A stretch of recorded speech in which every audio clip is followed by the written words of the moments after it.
Hello everyone, বৈঠক ইনস্টিটিউশনের official YouTube চ্যানেলে আপনাদের প্রত্যেককে স্বাগত জানাই।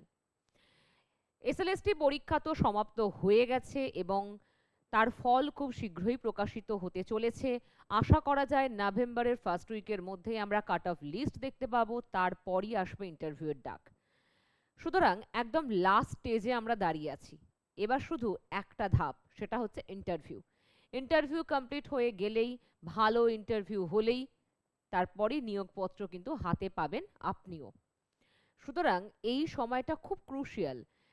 পুজো গেছে, পুজোতে সবাই খুব আনন্দ করেছেন, কিন্তু তারপর শুরু করতে হবে আবার প্রিপারেশন। কারণ এখনো আমাদের মেন যে লক্ষ্য, আসল যে গোল, সেখানে কিন্তু আমরা পৌঁছতে পারিনি। পরীক্ষা হয়তো খুব ভালো হয়েছে অনেকেরই, কিন্তু ইন্টারভিউ, এই ধাপটা খুবই ভয়ঙ্কর। আর ইন্টারভিউয়ে গিয়ে কি হয়, আজকেই আমি একটি সেশনে ক্লাস নিচ্ছিলাম যে ইন্টারভিউয়ের জন্য কি কি আমাদের মাথায় রাখতে হবে। সেই জন্যই এই ভিডিওটা আপনাদের সকলের জন্যই করছি, কারণ অনেকেই আমাকে আপনারা ইউটিউব থেকে দেখেন। তাই আজকে খুব সহজে কয়েকটা বিষয় বলবো, এবং যারা বাংলার ছাত্রছাত্রী তাদের জন্য বেশি করে আমি বলবো যে এই ভিডিওটা খুব গুরুত্বপূর্ণ। যারা অন্য সাবজেক্টের তারাও দেখতে পারেন, কারণ ইন্টারভিউ আলাদা করে যে সাবজেক্ট ওয়াইজ খুব পরিবর্তিত হয় সেরকম নয়। কারণ কিছু বেসিক বা খুব জেনারেল কিছু প্রশ্ন থাকে, সেগুলো সকলের জন্যই থাকে। সেটা বাংলা, ইংরেজি, ইতিহাস, ভূগোল আলাদা আলাদা সাবজেক্টের উপর নির্ভর করে না। এবার একটা কথা যেটা আমি বলতে গিয়ে থামলাম, যে ইন্টারভিউ যেটার জন্য আমাদের কি কি করতে হয়। দেখুন, আপনি পরীক্ষা ভালো দিয়েছেন, আপনি খুব ভালো প্রিপারেশন নিয়েছিলেন, আপনি খুব ভালো করে পড়েছিলেন 2-3 মাস, আপনার পরীক্ষা ভালো হয়েছে। কিন্তু ইন্টারভিউয়ের ওই যে 5 থেকে 7 মিনিট সময়টা তো বেশি নয়। পরীক্ষার জন্য আমরা অনেকটা সময় পেয়েছিলাম, আপনি বসে বসে ভেবে পরীক্ষা দিয়েছিলেন। কিন্তু ইন্টারভিউয়ের জন্য মাত্র আমরা 5 থেকে 7 মিনিট বা খুব বেশি হলে 10 মিনিট সময় থাকবে। এই 10 মিনিট আপনার ভাগ্য নির্ধারণ করবে। এই 10 মিনিটই আপনার ভাগ্যটাকে পরিবর্তিত করতে পারে। আপনি কোন দিকে যাবেন, আপনি সফল হবেন নাকি ব্যর্থ হবেন। ইন্টারভিউয়ের জন্য তাই আমাদের খুব সতর্ক থাকতে হয়। ওই সময়টা যার জয়ের হাসি হাসে সে, এটা সকলেই জানেন আপনারা নিশ্চয়ই। তাই আপনি ঠিক ইন্টারভিউ যখন যাচ্ছেন তখন কতটা ভালো প্রস্তুতি আপনি নিয়েছেন, আপনার সাবজেক্টে আপনার কত বিশাল দক্ষতা, সেটা আসলেই আপনাকে দেখাতে হবে ওই বোর্ডে। আশা করি ব্যাপারটা বোঝাতে পারছি যে ইন্টারভিউ কিন্তু শুধুমাত্র আপনার কতটা জ্ঞান আছে সেটা দেখা হয় না ইন্টারভিউ বোর্ডে। তার পাশাপাশি আপনি কিভাবে সেটা প্রেজেন্ট করতে পারছেন, মানে উপস্থাপন করতে পারছেন, ওই 10 মিনিটে আপনাকে সেটা দেখাতে হবে। তাই আজকে কিছু বেসিক জিনিস একদম সহজ করে বলবো, যেগুলো ভীষণ ভীষণ গুরুত্বপূর্ণ। আর এখানে এমন কিছু বিষয় হয়ে যায়, যদি ধরুন আপনি কোনোভাবে একটা পয়েন্ট মিস করে যান, আপনি তো সেটা জানতেন কিন্তু খুব ভালো করে ইন্টারভিউ বোর্ডে গিয়ে মনে করতে পারছেন না বলে আপনি উত্তরটা দিয়ে আসেননি, তার জন্য যে আফসোসটা হয় সেটা সারা জীবনেও ভোলা যায় না। তাই আমাদের আগে থেকে 100% প্রিপারেশন রাখতে হবে, 90%ও নয়। কারণ যখন দেখবো আমরা যে লড়াইটা হাড্ডাহাড্ডি, তখন আরো বেশি করে আমাদের প্রস্তুতিটা রাখতে হয়, তাই তো? এবার একটা কথা, আমি এখানে কয়েকটা বিষয় নিয়ে আলোচনা করব। আজকে আমি এই বিষয়গুলোই, যারা ছাত্রছাত্রী ছিল, পেড ছাত্রছাত্রী, তাদের কাছেও কিছু কিছু বিষয় বলেছে, আমি বলেছি, আমার মতো আরো 4-5 জন স্যার ম্যাডামরা বলেছেন। আমি আমার বিষয়টা একটু সহজ করে আপনাদের কাছে বলবো। প্রথমেই যদি আমরা দেখি যে স্কুল সার্ভিস কমিশনের এই যে বাংলা বিষয়ের যে ইন্টারভিউ, সেখানে কি কি প্রশ্ন বেসিক্যালি করা হয় এবং আমাদেরকে কি প্রশ্ন করবে সেটা আমরা কিভাবে আগে থেকে বুঝতে পারবো। মানে আমরা যে প্রিপারেশনটা নেব, তার জন্য তো আমাদের এটা আগে মনে রাখতে হবে যে তাহলে কিরকম প্রশ্ন আসে, তবে না আমি প্রিপারেশন নেব। আমি যদি জানিই না যে কিরকম প্রশ্ন আসে, তাহলে আমি প্রিপারেশন নিতে পারবো না। সুতরাং প্রশ্ন করার এবং তার এই যে বিশদে একটা রূপরেখা খুঁজে আমি আজকে আপনাদেরকে দেব। পশ্চিমবঙ্গ স্কুল সিলেবাস, যেটা নবম থেকে দ্বাদশের, এটা আমি আগেও বলেছি, সিলেবাসটা কিন্তু খেয়াল রাখতে হবে। সিলেবাস তাহলে 1 নাম্বার।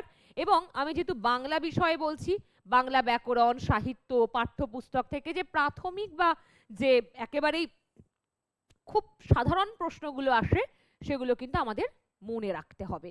তো ব্যাকরণ, সাহিত্য, পাঠ্যপুস্তক। এবার ব্যাকরণ থেকে কেমন করে নোট রেডি করব, সাহিত্য থেকে বা সাহিত্যের ইতিহাস থেকে কেমন ভাবে নোট রেডি করব, তারপরে কি আছে পাঠ্যপুস্তক, সেগুলো থেকে ঠিক কিভাবে পড়বো, এগুলো ধীরে ধীরে বলবো।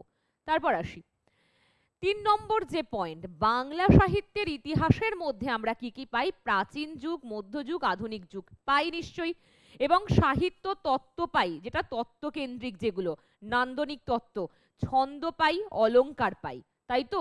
ছন্দ, অলংকার, যে সাহিত্য তত্ত্ব এবং যে যুগভিত্তিক সাহিত্যিক বিশ্লেষণ বাংলা সাহিত্যে, সেগুলো আমরা পাই। তো এখান থেকেও আমাদের ঠিক কি পড়তে হবে, কারণ শব্দ পড়ে যাওয়া সম্ভব নয়। 1 নাম্বার কথা, শব্দ পড়ে যাওয়া সম্ভব নয়, আর কেউই সবকিছু পড়ে যেতে পারেন না। তাহলে ঠিক কিভাবে আমরা রূপরেখাটি তৈরি করব, যেটা তৈরি করলে আমার সমস্ত ইন্টারভিউতেই কাজে লাগবে, এইটা। তারপর কি আছে, এবার এই যে গুরুত্বপূর্ণ কাজগুলির উপর গভীর ও বিশ্লেষণমূলক যে প্রশ্নগুলি ধরন অনুসন্ধান করতে হবে। এবার আমরা ঠিক কেমন করে অনুসন্ধান করব যে সাহিত্যের ইতিহাস থেকে কি আসবে, অথবা প্রাচীন সাহিত্য থেকে কি প্রশ্ন আসবে, ব্যাকরণ থেকে ঠিক কি প্রশ্ন আসবে, সমাস বেশি ইম্পর্টেন্ট নাকি কারক বেশি ইম্পর্টেন্ট, এইগুলো একটা একটা করে বলবো।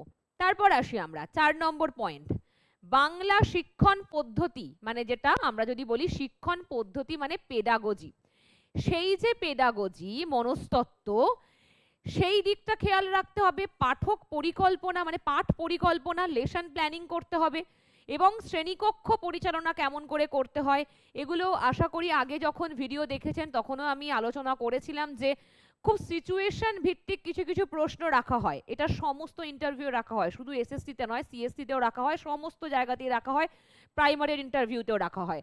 শ্রেণীকক্ষ কিভাবে নিজে থেকে নিজের মতো করে পরিচালনা করবেন, এটা প্রত্যেকটা স্তরের, primary, upper primary, secondary, higher secondary, school, college, বিশ্ববিদ্যালয়, এক একটা ধাপ এগোতে এগোতে যায়। সুতরাং এই যে ছোট থেকে একদম বড় হয়ে ওঠা, সবটার একটা মনস্তত্ত্ব আছে, সেই মনস্তত্ত্ব অনুযায়ী আমাদের পাঠদান করতে হয়, এবং সেইভাবে আমাদের শ্রেণীকক্ষকে এনগেজ রাখতে হয়, সেটাও কিন্তু গুরুত্বপূর্ণ বিষয়। তারপরে আসি আধুনিক শিক্ষণ সহায়ক সরঞ্জাম, যেমন TLM মানে টিচিং লার্নিং মেটেরিয়ালস, ঠিক আছে? সুতরাং এর ব্যবহার কেমন করে করতে হবে, কিভাবে আমরা বোর্ড ইউজ করব, বোর্ড যদি ডিজিটাল বোর্ড না থাকে সেক্ষেত্রে কি করব, আসবো সে বিষয়গুলোতে।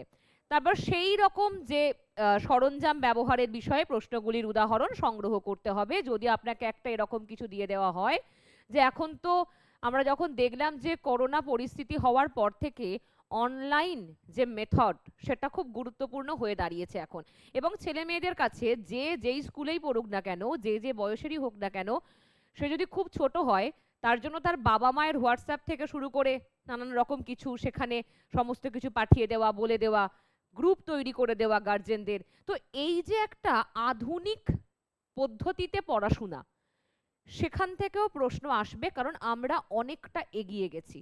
আজ থেকে 10 বছর আগে যে প্রশ্নটা করা হয়েছিল, এই 10 বছরে কিন্তু প্রচুর পরিবর্তন হয়েছে। সুতরাং আধুনিক কি সরঞ্জাম ব্যবহার করতে হবে পড়াশোনার জন্য, সেটা আরো বেশি অ্যাক্টিভ বা খুব বেশি করে এফেক্টিভ করার জন্য কি কি পদ্ধতি অবলম্বন করতে হবে, সেটা কিন্তু আপনাকে মাথায় রাখতে হবে, এবং সেগুলোর একটা চার্ট বানিয়ে নিতে হবে। এই জায়গা থেকে প্রশ্ন আসবে। তারপর আসছি 5 নম্বর যে পয়েন্ট, বাংলা সাহিত্য নিয়ে বলছিলাম, বাংলার ভাষাতত্ত্ব, ধ্বনি পরিবর্তন, শব্দার্থ তত্ত্ব, ব্যাকরণগত যে নিয়মাবলীগুলো, এগুলো আমাদের একটা বিষয় মাথায় রাখতে হবে। বাংলা সাহিত্য হোক বা যে কোনো সাহিত্যেরই হোক, প্রত্যেকটার একটা একটা স্টেপ আছে, অর্থাৎ একটা একটা স্তর আছে। একটা প্রাথমিক স্তর, তারপর একটা যেটা মিডিওকার বা মধ্যম সেই স্তর, তারপরে আরেকটা হচ্ছে তার থেকে উচ্চ স্তর। মানে এই যে 3টে স্তরের মধ্যে আমাদেরকে প্রশ্ন ঘুরিয়ে ফিরিয়ে করা হয়। একেবারেই কাউকে 10টা প্রশ্ন করলে 10টা প্রশ্নই নিশ্চয়ই একদম সহজ করা হয় না, কিছু মিডিয়াম গোছের প্রশ্ন করা হয়, আবার কিছু খুব অ্যাডভান্স গোছের প্রশ্ন করা হয়, বেসিক টু অ্যাডভান্স। এইভাবে আমাদেরকে তৈরি করতে হবে। সেক্ষেত্রে আমরা কি করব, যেমন যে ভাষাতত্ত্ব অথবা যেমন ধ্বনি পরিবর্তন বা কিছু ভাষাতত্ত্বের জায়গা যেগুলো 8, 9, 7, 8, 9 বা 10, 11, 12-এ পড়ানো হয়, 9, 10, 11, 12 এই সময় যেগুলো এই জাতীয় যেগুলো পড়ানো হয় এই ক্লাসগুলোতে, যেমন আমরা জানি যে ভাষাতত্ত্বের কিছু কিছু পরিবর্তন আছে, সেখানে ধ্বনি পরিবর্তন আছে, শব্দার্থ তত্ত্ব কিছুটা আছে। আমি বলছি না প্রচুর বিশাল কিছু আছে, একেবারে সবটা আছে না, যেটা গ্র্যাজুয়েশনে আছে সেটা কিন্তু সেখানে নেই, কিন্তু কিছু কিছু বিষয় আছে, যেমন অলংকার আছে অল্প অল্প। সুতরাং সেগুলো কেমন, সেগুলো কিভাবে প্রশ্ন ওখান থেকে কিভাবে আসতে পারে, কিরকম প্রশ্ন আসবে। এবার আপনি একজন শিক্ষক, সুতরাং আপনি যখন ডেমো দিচ্ছেন তখন আপনার সামনে যারা বসে আছে তাদেরকে আপনি ছাত্র হিসেবে দেখতেই পারেন, কিন্তু তারপর যখন আপনার ডেমো দেওয়া হয়ে গেল তখন কিন্তু আপনি একজন পরীক্ষার্থী, সুতরাং মানে চাকরি প্রার্থী। তারপর যারা প্রশ্ন করবেন তারা কিন্তু এক্সপার্ট, তখন এক্সপার্টের দৃষ্টিভঙ্গি থেকে আপনাকে প্রশ্ন করা হবে। তখন আর মোটেও এই রকম প্রশ্ন করা হবে না যে আপনি একজন ছাত্র, কারণ আপনি একজন চাকরি প্রার্থী আর আপনার সামনে যারা আছে তারা কিন্তু এক্সপার্ট। সেই দৃষ্টিভঙ্গি থেকে প্রশ্ন করা হবে এবং আপনিও আগামী দিনের শিক্ষক হবেন। সুতরাং এই যে জায়গাগুলি, যে শুধুমাত্র আমার 9, 10, 11, 12-এ যেইটুকু ভাষাতত্ত্ব আছে শুধু আমি সেইটুকুই কি পড়ে যাব? না, কিছুটা অ্যাডভান্স অবশ্যই পড়তে হবে, কারণ আপনি তো ছাত্র নন, আপনি তো ভবিষ্যতে শিক্ষক হবেন আগামী দিনে। সুতরাং আপনাকে ওই জায়গাটা একটু উচ্চ স্তরে রাখতেই হবে। তারপর আসি 6 নম্বর যে পয়েন্ট, বর্তমানে বাংলা ভাষা শিক্ষা নীতি এবং শিক্ষা ক্ষেত্রে চলমান বিতর্ক বা গুরুত্বপূর্ণ সরকারি যে সমস্ত নির্দেশিকা সেগুলো সম্পর্কে কিন্তু কম বেশি অবগত থাকতে হবে। আমি যদি বলি একটা উদাহরণ দিয়ে, যেমন অনুবাদ সাহিত্য এখন খুব গুরুত্বপূর্ণ একটা শাখা সাহিত্যের, সেই সম্পর্কে কিছু কিছু বিষয় আমাদের জানতে হবে। তারপর কি বলা হয়েছে, বিতর্কমূলক বা সরকারি যে নির্দেশিকা সেগুলো আমাদের কিছু কিছু জানতে হবে।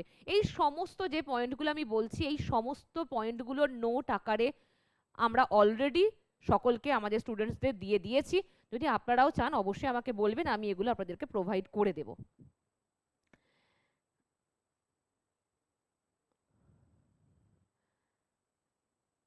এরপর আসবো 7 নম্বর যে পয়েন্ট, অভিজ্ঞ শিক্ষক বা এসএলএসটি উত্তীর্ণ প্রার্থীদের দ্বারা প্রদত্ত বাংলা বিষয়ের যে মক ইন্টারভিউ সংক্রান্ত পরামর্শ এবং পূর্ববর্তী বছরের প্রশ্নগুলির একটি রূপরেখা খুঁজে বার করতে হবে।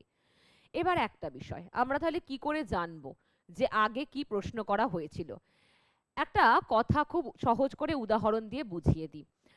ধরুন আগে যেমন প্রশ্ন হয়েছে, আগে যখন ইন্টারভিউ হয়েছে তার থেকে এবারের ইন্টারভিউ একটু অন্যরকম হবেই, কারণ আমরা দেখতে পেয়েছি ডেমনস্ট্রেশনে অলরেডি 10 নাম্বার দেওয়া হয়েছে আর ইন্টারভিউ 10 নাম্বার দেওয়া হয়েছে, অর্থাৎ একটা ভাস্ট পোর্শন কিন্তু থাকছে আলাদা আলাদা করে। আপনাকে মাথায় ধরেই যেতে হবে ডেমনস্ট্রেশনে আমার 10 নাম্বার মানে, কারণ ইন্টারভিউয়ের মধ্যেই কিন্তু ডেমনস্ট্রেশন থাকে, কিন্তু এক্ষেত্রে সেটা আলাদা করা হয়েছে। এক্ষেত্রে আলাদা করা হয়েছে মানে আপনার প্রশ্ন বানটাও বেশি আসবে আপনার দিকে, এটা খেয়াল রাখতে হবে। কারণ ডেমনস্ট্রেশনে আপনাকে যে 10-এ 7 দেওয়া হবে কিসের ভিত্তিতে দেওয়া হবে? সুতরাং এখন বিভাজনটা 10 আর 10ই, আগে ছিল 10-এর মধ্যে ইন্টারভিউয়ের প্রশ্ন ডেমনস্ট্রেশন সেটা মিলিয়ে 10, কিন্তু এখন আছে 10 আর 10। সুতরাং ডেমো থেকেও ডেমোর আশেপাশের প্রচুর প্রশ্ন আসবে। আর আপনাকে তো এত এই যে প্রতিযোগিতা, সেক্ষেত্রে আপনার নাম্বারটা কমিয়ে দেওয়ারই চেষ্টা হবে, এবং আপনি যদি তাদের স্যাটিসফাই না করতে পারেন, তাদের যদি ভালো না লাগে আর যদি সঠিক উত্তর ঠিকঠাকভাবে দিতে না পারেন, তাহলে একদম চোখ বন্ধ করে আপনি নাম্বার কমই পাবেন। প্রতিযোগিতা কিন্তু হিউজ থাকবে। সেটার জন্য আমাদের ডেমো আর আমাদের ইন্টারভিউ এই দুটোকে মাথায় রেখে আমাদের বেশি করে প্রশ্ন রেডি করতে হবে, এবং আগের বছরে কি রকম টাইপের প্রশ্ন এসেছিল আমরা সেগুলো একটু অ্যানালিসিস করতে পারি। তার জন্য আমাদের কি করতে হবে? তার জন্য আমাদের যেটা করতে হবে, এক হচ্ছে যারা আগের বারে ইন্টারভিউ দিয়েছে অথবা তার আগেও এসএসসি ইন্টারভিউ দিয়েছে, অথবা যারা যেই সমস্ত অধ্যাপক বা অধ্যাপিকারা ইন্টারভিউ বোর্ডে ছিলেন, যারা ইন্টারভিউ বোর্ডে ছিলেন বিগত 5 বছর 7 বছর ধরে, তারা বা 5টা 7টা এসএসসির ইন্টারভিউ তারা নিয়ে আসছেন, তারা জানবেন। এবার আমি এই কথাগুলো বলছি কেন, আসলেই যারা আগে ইন্টারভিউ নিয়েছেন সেই রকম অভিজ্ঞ অধ্যাপকের মধ্যে দিয়েই আপনাদেরকেও আমরা ইন্টারভিউয়ের এই যে প্যানেল আমরা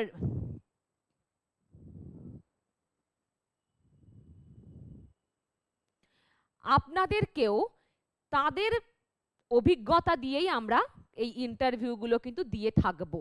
মানে ইন্টারভিউয়ের ক্লাসগুলো, সেশনগুলো তাঁরাই নেবেন, অর্থাৎ তাঁরা জানেন যে কিরকম প্রশ্ন হয়। 4জন 5জন থাকেন ইন্টারভিউ বোর্ডে, তারা নিজেরা জানেন কেমন প্রশ্ন হয়, সুতরাং তাঁরাই আপনাদের এই সেশনগুলো নেবেন। অলরেডি আমরা এই যে এতগুলো কথা বলছি এগুলো কিন্তু তাদের সাথে পরামর্শ করেই বলছি। ঠিক আছে, বেশ। এরপরে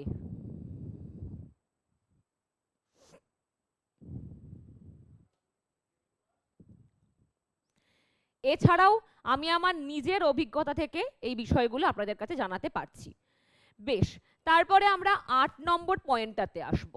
সেখানে দেখছি আমরা একজন শিক্ষক হিসেবে প্রার্থীর নিজস্ব যে আগ্রহ, প্রেরণা এবং শ্রেণীকক্ষে উদ্ভূত পরিস্থিতি, যেটা সিচুয়েশন বললাম, মোকাবেলা করার ক্ষমতা যাচাই করার জন্য সাধারণ প্রশ্নগুলিকে একটা তালিকাভুক্ত করতে হবে। তাহলে আপনার আগ্রহর জায়গা কোথায়, কোনটা? আমার সাবজেক্ট বাংলা, আমি কিছুতে একটা অনার্স করেছি, মানে বাংলায় অনার্স করেছি, আমার কিছু একটা খুব পছন্দের জায়গা আছে। নাটক হতে পারে, উপন্যাস হতে পারে, কাব্য কবিতা হতে পারে, ভাষাতত্ত্ব হতে পারে, যাই হোক। তাহলে এইগুলো যদি, এগুলোর মধ্যে থেকে যে কোনো একটা আমার পছন্দের জায়গা, সেই পছন্দের জায়গাটা কি সেটা কিন্তু আপনাকে প্রশ্নও করা হয় ইন্টারভিউ বোর্ডে, যে কোনো ইন্টারভিউতে, যে আপনার সব থেকে ভালো লাগে কোন জায়গাটা পড়াতে। ধরুন মোটামুটিভাবে ধরেই নেওয়া হয় যখন আপনি ডেমো দেবেন তখনই হতে পারে আপনি নাটকের উপর ডেমো দিচ্ছেন, কবিতার উপর দিচ্ছেন, অথবা কোনো উপন্যাসের উপর দিচ্ছেন, কোনো গল্পের উপর দিচ্ছেন। তখন মোটামুটি একটা ধরে নেওয়া হয় যদি আপনি নাটকের ওপর ডেমো দেন তাহলে নিশ্চয়ই আপনার স্পেশাল পেপার নাটক ছিল, অথবা আপনার নাটক ভালো লাগে, নাট্যতত্ত্ব বা নাট্য সাহিত্য। আবার যদি আপনি গল্প থেকে, উপন্যাস থেকে ডেমো দেন তাহলে সেখানেও ধরে নেওয়া হয় তাহলে নিশ্চয়ই আপনার কথা সাহিত্যের জায়গাটা ভালো লাগে। সুতরাং আমাদের পরিধিটাকে এভাবে মেপে নিতে হবে। সবসময় একটা কথা আমি আগেও বলেছি এবং আশা করি এটা সকলের জন্য খুব কাজে লাগে, যে কোনো ইন্টারভিউয়ে বলছি, আপনাকে আপনার পরিধিটা নিজেকে তৈরি করতে হয়। ইন্টারভিউ বোর্ড না ছড়িয়ে দেওয়া নয়, গ্রিপটা অলওয়েজ নিজের হাতের মধ্যে রাখতে হবে। আপনি ঠিক যেমন ছাড়বেন সেইভাবে সেটা ছড়িয়ে যাবে। এটা খুব টেকনিক্যালি করতে হয়। কিভাবে করতে হবে? ধরুন আপনি 1 নাম্বার কি, আপনার যে ডেমো জায়গাটা, আপনি যেটা ডেমো দেবেন, হতে পারে ব্যাকরণ, হতে পারে ভাষাতত্ত্ব, হতে পারে যেটা আপনার খুব দখল আছে সেখান থেকে আপনি ডেমো দেবেন। সুতরাং আপনাকে মাথায় নিয়েই নিতে হবে যে ডেমো আমি দিচ্ছি মানে আমার এখান থেকে কম করে 5 থেকে 7টা প্রশ্ন আসবেই। কম করে 5 থেকে 7টা প্রশ্ন আসবে, বেশিও আসতে পারে। 1 নাম্বার। 2 নাম্বার, ডেমো দিতে গিয়ে যেন এইরকম না হয় যে আপনি এমন কিছু একটা বলে ফেললেন সেটার আপনি উত্তর জানেন না, অথবা সেটা খুব বিতর্কিত জায়গায় যেতে পারে। খুব সামলে, তাই ডেমনস্ট্রেশন রেডি করে বারবার প্র্যাকটিস করবেন, প্র্যাকটিস করতে থাকবেন। যদি একটা শব্দও কোনোভাবে বলে ফেলেন, আর যেহেতু এই জায়গাটায় ব্যাকরণ, ভাষাতত্ত্ব সবটাই গুরুত্বপূর্ণ, একটা শব্দও যদি ব্যবহার করেন সেই শব্দটারও কিন্তু প্রশ্ন আসতে পারে যে এটা কি ধাতু বা ধাতুরূপ কি, বা এটা সন্ধি বিচ্ছেদ কি হতে পারে, এরকম। তাই খুব কেয়ারফুলি আমাদের ডেমনস্ট্রেশনটা রেডি করতে হবে, তার আশেপাশে জায়গাটাকে খুব স্ট্রং করতে হবে। যদি আমি গল্প থেকে ডেমো দিই, আমি যেন মোটামুটিভাবে জেনে যাই যে তার লেখা আর কি কি গল্প গ্রন্থ আছে, কোনটার জন্য কি সাহিত্য একাডেমি পুরস্কার পেয়েছে বা আনন্দ পুরস্কার পেয়েছে, কোন গ্রন্থের জন্য, এগুলো আমাকে মোটামুটি জেনে নিতে হবে। যার উপর আপনি ডেমো রেডি করবেন, সেটা উপন্যাস হোক, কবিতা হোক, যাই হোক, নাটক হোক, যাই হোক সেটা। এবং আধুনিক সময়ে তার মতো কে লিখছেন, এরকম প্রশ্ন কিন্তু আসতে পারে। এবার আমি একটু ডিটেলে যাই বিষয়টা নিয়ে, কি দেখা যাক। একটু ছোট করে বলি, কারণ না হলে ভিডিওটা খুব বড় হয়ে যাবে। একদম ছোট করে আজকের এই সেশনটা অনেকটাই বড় হয়েছে, দীর্ঘ হয়েছে, কিন্তু এতটা আমি ভিডিওতে টানবো না।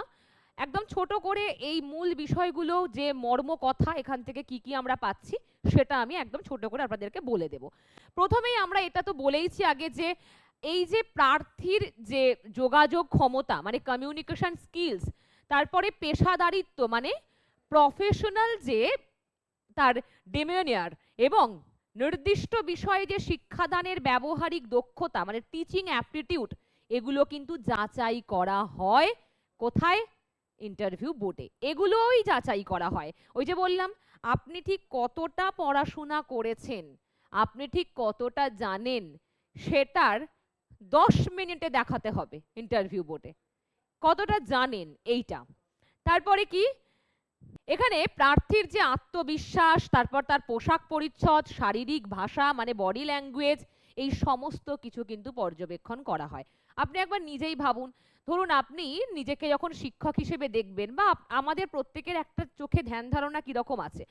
ধরুন কোনো একজন শিক্ষক বা শিক্ষিকা, তার যে মার্জিত রুচি, তার যে মূল্যবোধ, তার যে নীতি নৈতিকতা, সেগুলো আমাদের প্রত্যেককে আকর্ষণ করে এবং আমাদের আদর্শগত একটা দিক তৈরি করে দেয় তো সামাজিক দিক থেকে। সেটাই দেখা হবে আপনার মধ্যে। অর্থাৎ আপনি ঠিক যেমনটা ছোট থেকে পড়াশোনা করে এসেছেন, আপনার সামনে শিক্ষককে দেখেছেন, তার আদর্শবোধ, তার নীতি নৈতিকতা, তার মূল্যবোধ, সেটা আপনার মধ্যে খোঁজা হবে। তাই আপনার মধ্যে সেটাকে তৈরি করতে হবে নিজেকেই, সেটা মানে একদম খুব সফিস্টিকেটলি সেই জায়গায় গিয়ে নিজেকে উপস্থাপন করা এবং খুব সুন্দর করে কথা বলা, সেগুলো কিন্তু নিজেকেই তৈরি করতে হবে। যদি আপনার কোনো মুদ্রা দোষ থেকে থাকে, সেগুলোকে বর্জন করতে হবে। ডেমনস্ট্রেশনটা এমন করে দেবেন যেন বারে বারে একটা শব্দের ব্যবহার না হয়, বারে বারে একটা শব্দের ব্যবহার হলে খুব ক্লিশে পরিণত হয় সেই শব্দটা। তাই সেইভাবেই নিজেকে তৈরি করতে হবে। ওকে, এবার আসি, আমি যে বলছিলাম বাংলা বিষয়ে যে প্রশ্নাবলীগুলো সাধারণত হয়, সেগুলো 3টি স্তরে হয়। শুধু বাংলাতে হয় না, সব সাবজেক্টেই। সব সাবজেক্টেই easy to moderate, easy to advance প্রশ্ন করা হয়। ইজি, মডারেট, অ্যাডভান্স, এই লেভেলেরই প্রশ্নগুলো করা হয়। তাহলে যদি আমরা দেখি যে বাংলার ক্ষেত্রে বলছি, যেহেতু প্রাথমিক স্তর থাকে, তারপর মধ্যম স্তর থাকে, তারপর উন্নত স্তর। এবং প্রাথমিক স্তরে কি জিনিসগুলো হয়, বেসিক লেভেলে একদম সাধারণত যে সংজ্ঞা, সরাসরি যে তথ্যগুলো, মানে এটা কত সালে হয়েছিল, এই যে ডেমোটা আপনি দিলেন, এই যে গল্পটা কত সালে কোন পত্রিকায় প্রকাশিত হয়েছিল, এইগুলো, এগুলোকে সরাসরি তথ্য বলছি আমরা। পাঠ্যপুস্তকে যে বিষয়বস্তু বা লেখকের নাম, ঠিক আছে, বা সহজে মনে রাখা যায় এমন সমস্ত কিছু তথ্যগুলোকে আমাদের প্রথমে জিজ্ঞেস করা হয়। একদম সহজ কথায় লেখকের নাম বলুন, তার জন্মসাল বলুন, অথবা তার কোন পত্রিকায় প্রকাশিত হয়েছে, এটা কত সালে লেখা হয়েছে, তার অন্য আরেকটা কাব্যের নাম বলুন, কাব্যগ্রন্থের নাম বলুন, বা নাটকের নাম বলুন। এই যে প্রশ্নগুলো, এগুলো একদম সহজ প্রশ্ন, কিন্তু এগুলোও আসে, আসে না একেবারে আমি বলছি না, এখান থেকেও প্রশ্ন আসবে। কিন্তু মধ্যম স্তর যেটা, সেখানে কি আসে, যেটা ইন্টারমিডিয়েট লেভেল, এই স্তরের প্রশ্ন তুলনামূলক একটু আলোচনাধর্মী। আলোচনাধর্মী বলতে এই নয় 10 নম্বরের কথা বলছি, কিছুটা। যেমন যদি প্রশ্ন করা হয় যে এরকম, আমি একটা খুব সহজে উদাহরণ দিচ্ছি, এসএলএসটির মধ্যে থেকেই দিচ্ছি, যেরকম প্রাচীন ভারতীয় আর্য ভাষা যে তার স্তরগুলো আছে, এগুলো আপনি বলতে পারবেন? প্রাচীন ভারতীয় আর্য ভাষার যে স্তরগুলো আছে, সেগুলো কি আপনি বলতে পারবেন? এই রকম প্রশ্ন। এবার এগুলো বলতে গেলে আমাদের এক লাইনে হয় না, সেগুলো আমাদের বেশ ভেবে বলতে হয়। আবার এরকমও হতে পারে, প্রাচীন ভারতীয় আর্যর মধ্যে যদি আমি বলি ক্লাসিক্যাল, বৈদিক, সেখান থেকে একটা প্রশ্ন তোলা হতে পারে, ক্লাসিক্যাল বৈদিক বা ক্লাসিক্যাল সংস্কৃত, বৈদিক সংস্কৃতের মধ্যে পার্থক্য কোথায় বলছেন। অথবা মধ্য ভারতীয় আর্য ভাষার একটা যে উপভাষা যেগুলো আছে, সেখান থেকে একটা প্রশ্ন তুলে আসতে পারে। আবার এটা আসতে পারে যে কোনি উপন্যাস ছিল, কোনি উপন্যাসের বিষয়বস্তুর মধ্যে থেকে একটা প্রশ্ন আসতে পারে। বলছি না বিষয়বস্তু জিজ্ঞেস করবে, সেটা নয়, তার সাথে সামাজিক দৃষ্টিভঙ্গি কি। অথবা এই কোনি উপন্যাসটি, উপন্যাসের তো অনেকগুলো স্তর আছে, মানে উপন্যাসের অনেকগুলো ভাগ আছে, সামাজিক উপন্যাস, রাজনৈতিক উপন্যাস, ঐতিহাসিক উপন্যাস। কোনি উপন্যাসটি কোন ধরনের উপন্যাস? প্রশ্ন আসবে কেন। এই যে কেন দিয়ে, কিভাবে দিয়ে, এইগুলো কিন্তু মোটামুটি মধ্যস্তরের প্রশ্ন হয়। এগুলো মোটামুটি সবাই জানেন, আপনারা প্রত্যেকেই জানেন, শুধু একটু প্র্যাকটিস করে নিতে হবে। এমন না আমি বাংলা সাহিত্যের বাইরে থেকে কথা বলছি, অথবা বাংলা সাহিত্যের একদম বেসিক জিনিসগুলোই বলছি, এগুলো ছোট থেকে সকলেই পড়ে এসেছেন, সবাই জানেন। কিন্তু পরীক্ষার সময়, সরি, কিন্তু ইন্টারভিউর সময় কি হয় জানেন তো, সেটা হচ্ছে যে গুলিয়ে যায়। সকলে সামনে বসে আছে, নিজের মনের মধ্যে একটা এই জিনিসটা কাজ করছে, যদি ইন্টারভিউ ভালো হয় তাহলে চাকরি পাবো, না হলে পাবো না। এই যে টেনশনটার জন্য আপনি জানেন সবই, কিন্তু গুলিয়ে যায় গিয়ে। তাই এইগুলো যদি আমরা প্র্যাকটিস করে নিই তাহলে তো অবশ্যই আমাদের গুলোবে না। আর সবসময় তো আমরা জানি এটা, যে কোনো কিছু, যেমন ক্রিকেটাররা কি করে, ফাইনাল ম্যাচ খেলার আগে কতবার প্র্যাকটিস করে, সেরকম আমাদেরও প্র্যাকটিস করতে হবে। প্র্যাকটিস করলে আপনি টেনশন হলেও ভুলবেন না, নিশ্চয়ই জানেন এটা। এরপরে আসি, যেটা একদম থার্ড বা অ্যাডভান্স লেভেল বা উন্নত স্তর, এই জায়গায় প্রশ্নগুলো কেমন রাখা হয়। এই প্রশ্নগুলি প্রার্থীর যে তাত্ত্বিক জ্ঞান, জটিল ব্যাকরণগত ধারণার শিক্ষণ কৌশলের সাথে জ্ঞানের সংযোগ, সমালোচনামূলক বিশ্লেষণ, এবার এইগুলো কখন প্রশ্নগুলো করা হয় এবং কাদের করা হয়, করা হয় না এমন নয়। যারা আগে ইন্টারভিউ নিয়েছে তাদের একবার জিজ্ঞেস করবেন, সেই অধ্যাপক অধ্যাপিকাদের জিজ্ঞেস করবেন যে এই প্রশ্ন কাদের করা হয়। ধরুন আপনি কিছু প্রশ্নের উত্তর দিচ্ছেন, তার সঙ্গে সঙ্গে আপনার কোনো আচরণগত হোক বা আপনার কথা ভঙ্গির মধ্যে দিয়ে হোক, এমন কিছু প্রকাশিত হচ্ছে যেটা হয়তো চারজন বসে আছেন, তার মধ্যে তিনজনেরই ভালো লাগছে না। তখন তারা, অর্থাৎ এই অধ্যাপকরা, এই যে চাকরি প্রার্থী যিনি, তাকে এরকম প্রশ্নগুলো করা হয় যে ঠিক আছে, এত যখন আপনি বলছেন, আপনার যখন নিজে মুখে যখন ফলাও করে বিশাল কিছু বলার প্রবণতা দেখা যায়, তখনই এই চাপটা আসে। সুতরাং ঔদ্ধত্য অনেকটাই আমাদের কম রাখতে হয়, এবং ঔদ্ধত্য বা অহংকার কোনো দিকেই ভালো না। সেটা সব জায়গাতেই আমাদের, আমার মনে হয় বা আপনাদেরও হয়তো মনে হবে যে সেটা আমাদের খুব নিমিত্ত করেই রাখা উচিত। এইটা তাকে আরো বেশি ফাঁদে ফেলার জন্য প্রশ্ন আসে তখন। তবে আমি এটা বলবো না যে সকলেই এরকম করে বলে প্রশ্ন আসে। কিছু, ধরুন আপনাকে 10টা প্রশ্ন করা হয়েছে, 10টার মধ্যে আপনার 4টে 5টা প্রশ্ন ইজি হয়েছে, 3টে 4টে 5টা, 3টে 4টে হয়তো আবার একটু মডারেট হলো, আবার একটা বা দুটো একটু কঠিন হলো। এটা কিন্তু হয়। আপনি যখন ভালো প্রশ্নের উত্তর দেবেন তখন এক্সপেকটেশন আরো বাড়ে, তখন প্রশ্নটা আরো আসে যে দেখা যাক। আর আপনার যদি পিএইচডি থাকে, আপনার যদি মাস্টার্স থাকে, তো অবশ্যই একটা এক্সপেকটেশন তো থেকেই যায়। ওকে, এরপরে আসবো। এরপরে যে ব্যাকরণগত বা এই যে ভাষাতত্ত্বের জায়গা, অনেকে আমাকে প্রশ্ন করছিলেন যে ব্যাকরণ বা ভাষাতত্ত্ব এই জায়গা থেকে কি ডেমো দিলে খুব এফেক্টিভ হয়, জিজ্ঞেস করছিলেন। আমি বলবো দেখুন, একটা ঘটনা যে আপনি ব্যাকরণে যদি খুব ভালো হন বা ভাষাতত্ত্ব লিঙ্গুইস্টিক্সে যদি আপনার দখল থাকে, আপনি দিন, না হলে আপনি অ্যাভয়েড করুন। কারণ এরকম কখনো কোনো জায়গায় কেউ বলতে পারবে না যে আপনি কি বিষয়ের উপর ডেমো দিচ্ছেন তার উপর নাম্বার 1%ও নেই। আপনি ডেমো কেমন দিলেন তার উপর নাম্বার। সব সময় এটা মাথায় গেঁথে রাখুন। আপনি খুব ছোট্ট সহজ একটা টপিক ধরুন, কোনো সমস্যা নেই, কেমন করে উপস্থাপন করছেন, কেমন করে প্রেজেন্টেশনটা হচ্ছে, সেখানে নাম্বার পাবেন। ঠিক আছে, এই নয় যে আমি খুব একটা কঠিন বিষয় দেখাতে গেছি ওখানে, এই আমি তো কঠিন ব্যাপারটাই সিলেক্ট করেছি মানেই আমি নাম্বার পাবো না, পাবেন না। কঠিন জিনিস সিলেক্ট করলেন, আপনার সেখানে দখল নেই, কিন্তু আপনি দেখাতে গেলেন যে আমি তো কঠিন জিনিসের ওপর এসেছি নিয়ে, আপনি নাম্বার দিন। কেন দেবে? তারপর আপনাকে 5টা প্রশ্ন করা হবে, যদি না দিতে পারেন উত্তর, আপনি কিন্তু নাম্বার পাবেন না, সেটা ব্যাকরণ থেকেই হোক, ভাষাতত্ত্ব থেকেই হোক, অথবা আপনার কাব্য কবিতা যাই যেখান থেকেই হোক না কেন। সুতরাং ব্যাকরণে যদি আপনি স্ট্রং হন তো অবশ্যই ব্যাকরণ খুব ভালো, ভাষাতত্ত্ব যদি আপনি স্ট্রং হন তো খুব ভালো, অথবা আবার কাব্য নাটক যেখানটাই স্ট্রং হলে ভীষণ ভালো। আর অবশ্যই প্রত্যেকটা মানুষের একটা স্পেসিফিক জায়গায় দখল থাকে, প্রত্যেকের, আপনারও আছে, সেটা আপনাকে খুঁজে বার করতে হবে যে আমার দখলটা ঠিক কোন জায়গায়। তবে এখানে একটা কথা বলে দেব, স্পেশাল পেপার কি নিয়েছিলেন তার উপর কিন্তু দখল নির্ভর করে না, ঠিক আছে, এটাও খুব গুরুত্বপূর্ণ বিষয়। সুতরাং শুধুমাত্র অনেকে আছেন যারা স্পেশাল পেপার আমার এটা আছে বলেই যে আমার এখানে আমার দখল, তেমন নয়। হ্যাঁ, অবশ্যই 80% মানুষেরই তাই হয় যে স্পেশাল পেপার যেটা থাকে তার উপর দখল থাকে কিছুটা হলেও, কিন্তু আরো 20% মানুষের কিন্তু সেটা নাও হতে পারে। তাই নিজে বিচার করবেন যে আমার দখল কোন দিকে বেশি আছে। আমার কি কথা সাহিত্য ভালো লাগে, নাকি আমার নাট্য সাহিত্য ভালো লাগে, নাকি আমার ব্যাকরণ ভালো লাগে, নাকি আমার লিঙ্গুইস্টিক্স ভালো লাগে, কি ভালো লাগে সেটা নিজেকে প্রশ্ন করতে হবে, ঠিক আছে? এবং নিজেই আপনি সব থেকে ভালো সেটা জানবেন, আমি বলে দেওয়ার কেউ নই।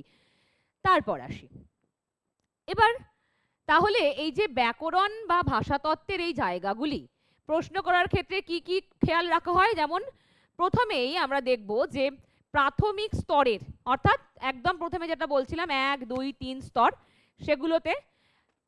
সেখানে মোটামুটি কারক, সমাস, সন্ধি এইগুলোর একটা মোটামুটি ধারণা। যেমন আমি ধরুন একটা এখানে উদাহরণ দিয়ে বলছি, অপাদান ও অধিকরণ কারকের মধ্যে শিক্ষাগত পার্থক্য কি? অপাদান অধিকরণের মধ্যে শিক্ষাগত পার্থক্য কি, এরকম প্রশ্ন আসবে। তারপরে বলি যেমন সমাস, দ্বন্দ্ব, দ্বিগু ও বহুব্রীহি যে সমাসের সংজ্ঞামূলক পার্থক্য উদাহরণ জিজ্ঞেস করা হতে পারে, বা এরকম বলা হতে পারে যে দ্বিগু ও বহুব্রীহির সংখ্যাবাচক শব্দের ব্যাকরণ ব্যবহারগত যে পার্থক্য সেটা কি আপনি বলতে পারবেন? সংখ্যাবাচক যে সমাস দ্বিগু এবং বহুব্রীহিতে ব্যবহৃত হচ্ছে, দ্বিগুর ক্ষেত্রে কেমন হয়, বহুব্রীহির ক্ষেত্রে কেমন হয়, বহুব্রীহি সমাসের ক্ষেত্রে কেমন হয়, আপনি কি সেই পার্থক্যটা বলতে পারবেন? এরকম জিজ্ঞেস করে। ব্যাকরণ কিন্তু খুব গুরুত্বপূর্ণ একটা জায়গা, 9-10 এর খুব গুরুত্বপূর্ণ জায়গা, তাই এখান থেকেও প্রশ্ন আসে। এবার দেখি আমরা তারপরে যেরকম সন্ধির ক্ষেত্রে একটা খুব সহজ প্রশ্ন আসে, বাংলা সন্ধি বা সংস্কৃত সন্ধির মধ্যে প্রধান যে পার্থক্য কি, এগুলো তো প্রত্যেকেই কম বেশি জানেন, এরকম প্রশ্নগুলো আসবে। তারপরে চলে আসি আর একটু দেখে নিই আমরা,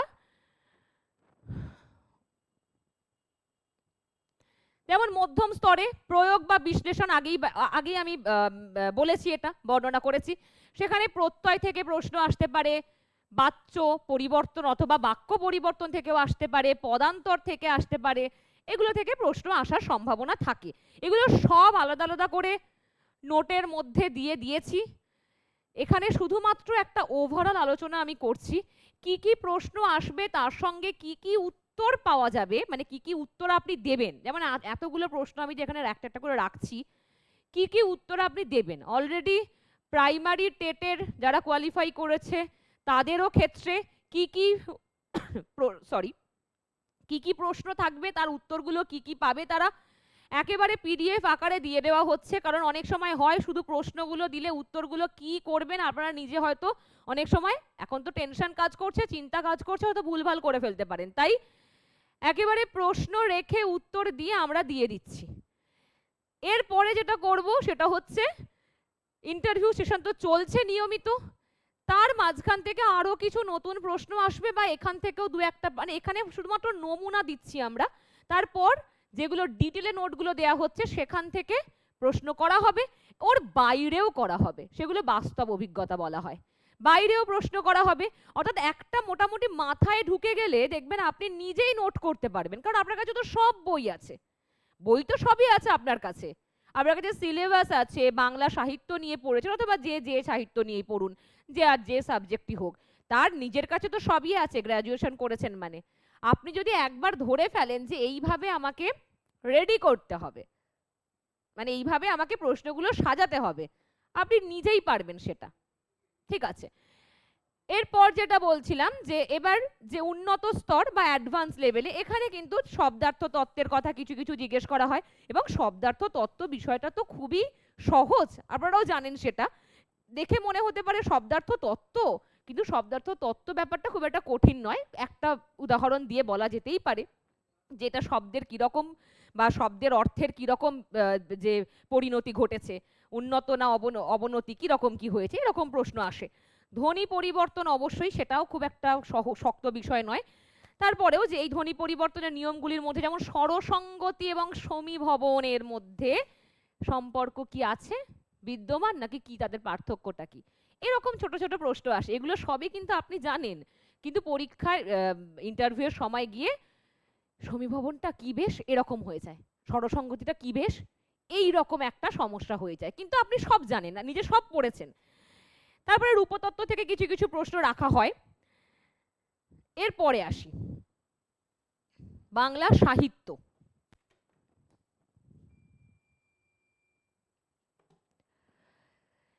এরপরে আসবো বাংলা সাহিত্য। সাহিত্য থেকে ঠিক কি কি আমাদের ফোকাস করতে হবে, সাহিত্য থেকে কি কি আমরা ফোকাস করব। সেখানে হচ্ছে যে নির্দিষ্ট টেক্সট অর্থাৎ পাঠ্যপুস্তক ভিত্তিক যে বিশ্লেষণ, সেটা আমাদের কিন্তু মনে রাখতে হবে। পাঠ্যপুস্তক, আগেই বলেছিলাম সিলেবাসটা আমাদের খেয়াল রাখতে হবে, কোন সিলেবাসে পরীক্ষা দিয়েছেন, পাশাপাশি এখন কি সিলেবাস চলছে, এই সমস্ত বিষয়টা খেয়াল রাখবো আমরা। তারপর আমরা আসবো যে কবিতা নির্বাচন করবেন নাকি গদ্য নির্বাচন করবেন, যেটাই করবেন সেটা ডেমনস্ট্রেশনের জন্য আপনি নবম, দশম, একাদশ, দ্বাদশ শ্রেণীর বাংলা পাঠ্যপুস্তক থেকে করলেন, নাও করতে পারেন, সেটা আপনার উপর ডিপেন্ড করছে, সেটা নাও আপনি করতে পারেন, কিন্তু করতেও পারেন। কবিতা হোক, নাটক হোক, উপন্যাস হোক, গল্প হোক, সেখান থেকেও সিলেক্ট করতে পারেন, অথবা আপনার নিজের যেটা মনে হচ্ছে যে, তবে হ্যাঁ এটা শুধু মাথায় রাখবেন যে ওই স্তরের সেটা কিনা। যেমন ধরুন আমি বলছি যে যদি একটা উপন্যাস হয় কোনি, তাহলে যদি সেটা 9-10-এর পাঠ্য হয়, তাহলে সেই স্তরেরই মানে সেই লেভেলেরই একটা উপন্যাস বা গল্প আপনাকে সিলেক্ট করা প্রয়োজন আপনার, সেটা আপনার জন্য সুবিধা। কারণ আপনি যদি এখন 9-10-এর পড়ানোর জন্য উত্তর আধুনিকতার কোনো একটা টেক্সট সিলেক্ট করে ফেলেন, সেটা তো খুব একটা গ্রহণীয় নয়। তাই সেটা আপনাকে মাথায় রেখে তাদের লেভেলের মতো একটা ডেমো তৈরি করতে হবে, ঠিক আছে। তারপরে যদি ঐতিহাসিক নাটকের কথায় আসা হয়, ঐতিহাসিক নাটকের কথা জিজ্ঞেস করা হতে পারে। তারপরে নীল দর্পণ যদি বলি, এটা পুরোপুরি আলাদা, ঐতিহাসিক নাটক কাকে বলে সেটা বলেছি। আর নীল দর্পণ যদি এখন ধরুন খুব বিখ্যাত একটি নাটক, এটি কি সাহিত্য নাকি ঐতিহাসিক দলিল, কিরকম এই টাইপের প্রশ্নগুলো আসতে পারে, এবং কেন, এরকম খুবই সাধারণ।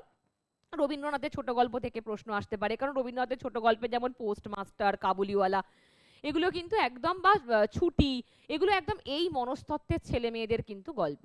মানে ছুটি, পোস্টমাস্টার, কাবুলিওয়ালা একদম বাচ্চা থেকে, বা ওই 14, 15, 11, 12, 13 এই সময়ের ছুটি গল্পও তাই, ফটিক চরিত্র, এগুলো ওই মনস্তত্ত্বের মধ্যে পড়ে, তাই ওখান থেকে প্রশ্ন আসার সম্ভাবনা থাকে, মানে ওই যে 9-10-এর ছেলে মেয়েদের যে মনস্তত্ত্ব।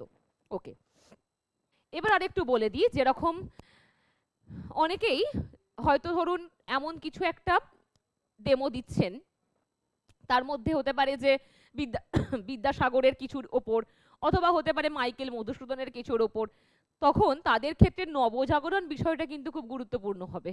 নবজাগরণ কিভাবে ঘটেছিল বাংলা সাহিত্যে বা বাংলা সমাজে, বঙ্কিমচন্দ্রের মধ্য দিয়ে, রামমোহন রায়ের মধ্য দিয়ে, বিদ্যাসাগরের মধ্য দিয়ে, এই যে জিনিসটা, এটাও খুব গুরুত্বপূর্ণ একটা বিষয়। আবার বলছিলাম মাইকেল মধুসূদন দত্তের কথা। মাইকেল মধুসূদন দত্তের কিন্তু অমিত্রাক্ষর ছন্দ খুব খুব গুরুত্বপূর্ণ একটা বিষয়, কারণ মাইকেল মধুসূদন থেকে যখনই কিছু হয়, যখনই কোনো প্রশ্ন রাখা হয়, তখন কিন্তু অমিত্রাক্ষর ছন্দটা চলে আসে, ঠিক আছে। সেটাও আমাদের খেয়াল রাখতে হবে, তার অমিত্রাক্ষর ছন্দ কাকে বলে, তার এই যে মাত্রা, পর্বভেদ, এগুলো, ঠিক আছে। তারপর চলে আসছি এই যে ডেমনস্ট্রেশন আসলেই খুব গুরুত্বপূর্ণ বিষয়, তো বলেইছি আগে, কিন্তু ম্যাক্সিমাম 10 মিনিট আপনার জন্য ধার্য করা হবে, ম্যাক্সিমাম। আসলে মোটামুটি দেখা যায় 2 মিনিট, 3 মিনিট, 4 মিনিট, 5 মিনিট, ব্যাস ডেমো এখানেই শেষ। এর বেশি ডেমো দিতে বলা হয় না। তাহলে কি আমি শুধু 5 মিনিটের জন্যই ডেমো রেডি করব? না, আপনাকে ডেমোটা রেডি করতে হবে কেমন করে? যদি আপনার ডেমোটা আরো বেশি শোনা হয়, তাহলে কি আপনি 5 মিনিট বলে থেমে যাবেন? সেই জন্যই আপনাকে ডেমো রেডি করতে হবে। অবশ্যই একটা ডেমো থাকবে শুধুমাত্র আপনার 2 থেকে 3 মিনিট বলার জন্য। দেখুন, আপনি একটা ডেমো দিয়েই সেই কাজটা করতে পারেন যদি সেটা আপনার দক্ষতা থাকে, আর যদি না থাকে আমি বলবো দুটো ডেমো বানাবেন একই বিষয়ের উপর দুটো ডেমো বানাতেই পারেন আপনি। সেটা একটা হচ্ছে 2 থেকে 3 মিনিটের জন্য, আর একটা হচ্ছে 5 থেকে 7 মিনিটের জন্য। কারণ যদি আপনাকে না থামায়, আপনি তো থেমে যাবেন না, তাই আপনাকে বলে যেতে হবে যেন সেইটা আপনার মাথার মধ্যে থাকে। না হলে ওখানে কি হয়, ধরুন একটা ক্লাসে তো এটা হয় না, ক্লাসে তো আমরাও যখন ক্লাস নিই তখন তো এই জিনিসটা মাথায় থাকে না যে 1 ঘন্টা পেরিয়ে গেলেও মনে হয় যে টাইম পাচ্ছি না, কারণ ক্লাস মনে হয় না শেষ, মানে না হোক, এত কিছু বলার থাকে, কিন্তু ওখানে গিয়ে আটকে যায়। আটকে কেন যাবে না? টেনশন কাজ করে, খুব ভয় কাজ করে, এই সব কিছুটা নিয়েই ওখানে আর মুখ থেকে কথা বেরোবে না যদি রেডি করে না যান। তাই একটা ছোট ডেমো রেডি করবেন আর একটা একটু বড় ডেমো থাকবে, সেটা একটু বিস্তারিত থাকবে, আর ছোটটা খুব ক্যাচি হবে। কেমন করে হবে সেগুলোও পরে শিখিয়ে দেব। এবার আসি, এখানে আমরা একটা জাস্ট লেসন প্ল্যানের একটা বিষয় এখানে উল্লেখ করেছি। 2 মিনিট, 5 মিনিট, যে 3 মিনিট, কিভাবে কি করতে হবে, কতটা কি সময় নির্ধারণ করতে হবে, তো সেই অনুযায়ী সেটাকে, মানে যদি এই যেমন একটু আগেই বলছিলাম 2 মিনিটের কিরকম কি রাখা হবে, 3 মিনিটের, 5 মিনিটের, 7 মিনিটের, এটা বিষয়টাকে একসাথে 2 থেকে 5, মানে 2 থেকে, সরি, 3 আর 2 এ 5 এরকম, আবার হচ্ছে যে 5 আর 3 এ 8, এইভাবেও সাজানো যায়। কেমন করে হবে সেগুলো পরবর্তীতে আবার আলোচনা করব। এবার যেটা গুরুত্বপূর্ণ বিষয় সেটা হচ্ছে, যেটা আমি বলছিলাম আপনাদেরকে, সেটা হচ্ছে যে শিক্ষণের যে উপকরণ, মানে TLM, মানে টিচিং লার্নিং মেটেরিয়ালস, এইটা খুব গুরুত্বপূর্ণ। এই যে আমি এতক্ষণ বোর্ডে ক্লাস নিচ্ছি, এই যে আপনাদেরকে বোঝাচ্ছি, এগুলো বোর্ডের লেখাগুলোতে আন্ডারলাইন করছি, বোঝাচ্ছি, আপনারাও দেখতে পাচ্ছেন, আমার মুখের কথা শুনতে পাচ্ছেন। এই যে প্রত্যেকটা বিষয়, অর্থাৎ বোর্ড ইউজ করা, তার পাশাপাশি আরো নানান টুলস ইউজ করা, মানে টিচিং টুলস যেগুলো, সেখান থেকে প্রশ্ন আসবে। কারণ আজ থেকে আর বেশি দিন নেই সময়। যদি খুব ভালোভাবে একটা পরিকল্পিতভাবে আমাদের রাজ্য বা আমাদের দেশের সমস্ত কিছু চলে, তাহলে দেখবো আমরা শিক্ষা ব্যবস্থায় একটা আমূল পরিবর্তন আসবে। আমূল পরিবর্তনটা কেমন? যদি এইভাবে রাজ্য চলে অবশ্যই খারাপের দিকে হাঁটবে, সেটা একদম বাস্তব কথা, অবক্ষয়ের দিকে হাঁটবে। আর যদি পরিবর্তন ভালো দিক থেকে আসে তাহলে কম করে, মানে খুব বেশি হলেও 5 থেকে 10 বছরের মধ্যে সমস্ত এই যে ইনফ্রাস্ট্রাকচার, সরকারি স্কুল থেকে শুরু করে, সেগুলোতেও একটা অভূতপূর্ব পরিবর্তন আসা আবশ্যক। না হলে বেসরকারি আর সরকারির মধ্যে কিন্তু হিউজ একটা পার্থক্য থেকেই যাচ্ছে। তাই এখন আমরা যদি দেখি, যে কোনো স্কুল যেগুলো হয়তো সরকারি নয়, বেসরকারি স্কুল, সেখানেও ডিজিটাল বোর্ডের ব্যবস্থা এসে গেছে। ডিজিটাল বোর্ডের ব্যবস্থা কেন আসবে না? ছবি দেখিয়ে, ভিডিও দেখিয়ে, এইভাবে যে পড়ানোর টেকনিক, এগুলো খুবই এফেক্টিভ, তাই ছাত্রছাত্রীরা মনে রাখতেও খুব সহজে পারে। সুতরাং এই টুলস থেকে কিন্তু প্রশ্ন আসবে। এবার আপনি কতটা আলাদা, একজন সরকারি শিক্ষক বা শিক্ষিকা হয়ে আপনি ঠিক কেমন পরিকল্পনা করে রেখেছেন আপনার ছাত্রছাত্রীকে ক্লাসের মধ্যে এনগেজ রাখবেন? আসবে প্রশ্ন। এরকম প্রশ্ন সব সময় এসেছে আগেও। আগে উত্তর ছিল একরকম, এখন কিন্তু উত্তর আলাদা হবে। আমি বারবার এই কথাটা বলছি, প্রশ্ন এক রকমের এলেও উত্তর আলাদা কেন হবে? কারণ আমরা 10 বছর পরে আবার ইন্টারভিউ দিতে যাচ্ছি। 10 বছরে অনেক কিছু পরিবর্তন হয়েছে। একটা লকডাউন দেখেছে সমস্ত দেশের জনগণ, এবং তার মধ্যে দিয়ে প্রচুর পরিবর্তন হয়েছে। তাই সেই উত্তরগুলো আপনার কথার মধ্যে থাকতে হবে। ওকে, তাহলে কি বললাম, যে এই যে TLM এর ব্যবহার, তার কি প্রয়োগের যে যৌক্তিকতা, এই সমস্ত কিছু কিন্তু আপনাকে জিজ্ঞেস করা হবে। এবং ধরুন এরকম প্রশ্ন রাখা হবে, এটা জিজ্ঞেস প্রায়ই করা হয়, সেখান থেকে আমি রেখেছি এই প্রশ্নগুলো। একটি কবিতা বা গল্পের ভাববস্তু বোঝাতে আপনি চার্ট ও মডেলের মধ্যে কোনটি ব্যবহারকে বেশি কার্যকরী মনে করবেন?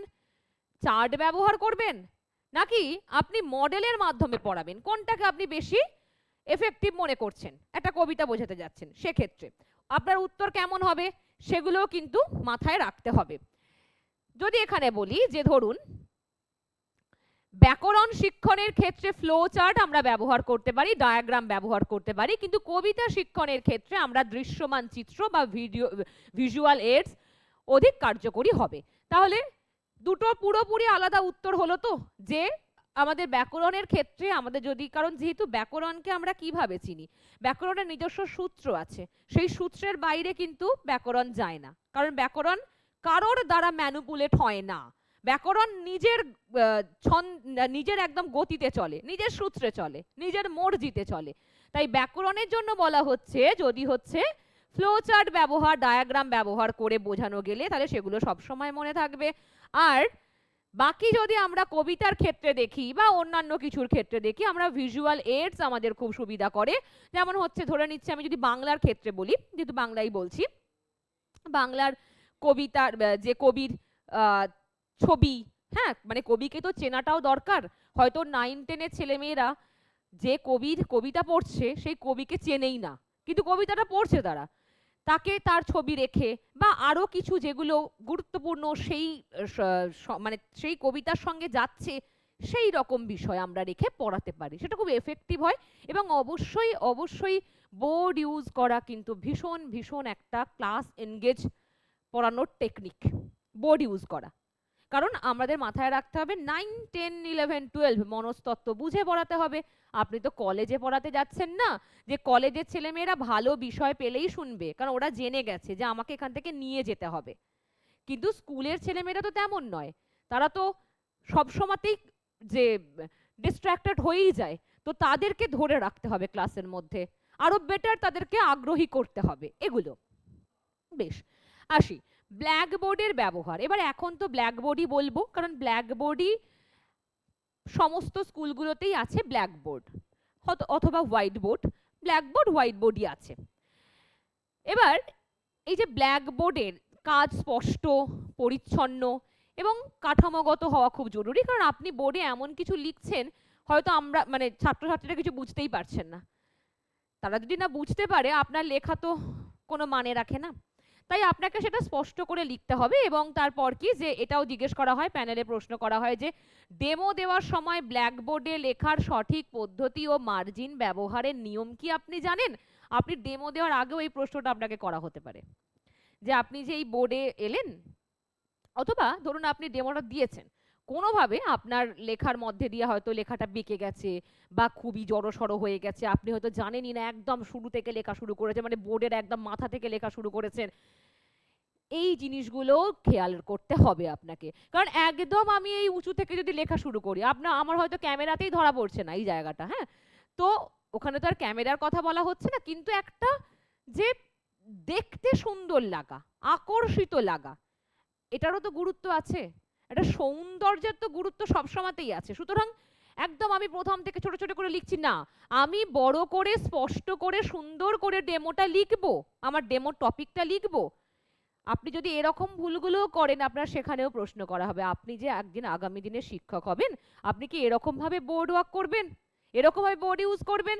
পিছনের ছেলেটা তো কিছু দেখতেই পাবে না, ও তো একদম পিছনে আছে, সে কি করে দেখবে আপনার এটা এত ছোট ছোট লেখা?